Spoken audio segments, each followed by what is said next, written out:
Hey y'all, welcome back to Coffee and Composition. I'm April Sojourner Truth Walker. For those of you who this is your first time joining us, and this is our web series to take the woes out of your next writing assignment. So this is week 1 of the spring, and we are starting with paragraphs this spring.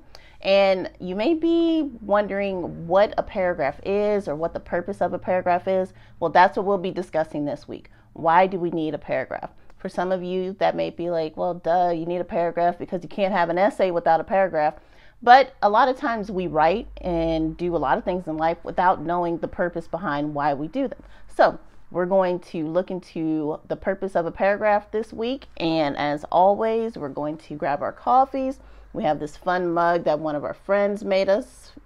And just a little information for you. If you refer a friend to subscribe to our newsletter, you will get a tailored reading list for you. So whatever your interests are in terms of books, we will tailor our reading selections for you whenever you refer a friend to subscribe to our newsletter. So let's go ahead and get our coffees and get started on the purpose of paragraphs this week. All right.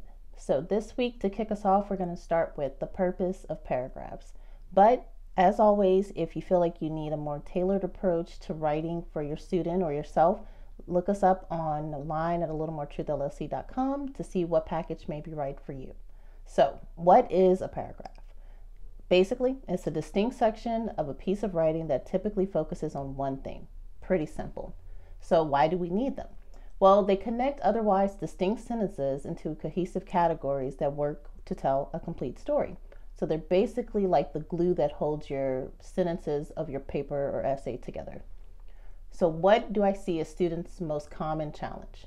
Packing way too much into a single paragraph. Students really try to make paragraphs as robust as possible, but they then end up being too much. So we'll talk about that a little bit later.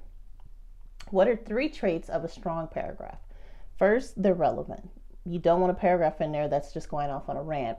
Second, they're unified. So everything in that one paragraph goes together with the topic of that paragraph, and they're coherent. All right. So let's dig a little deeper.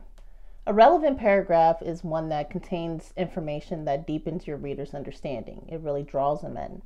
A unified paragraph is one that focuses on a single main idea. Remember that. That's going to be key. And then a coherent paragraph is one that contains sentences that are clear and don't cause your reader to pause. You don't want your reader to be confused when they're reading a paragraph and then go back through everything else they've read and start to question what you've written. You really want it to be coherent and everything to be clear so your reader can just continue getting to your very strong conclusion at the end.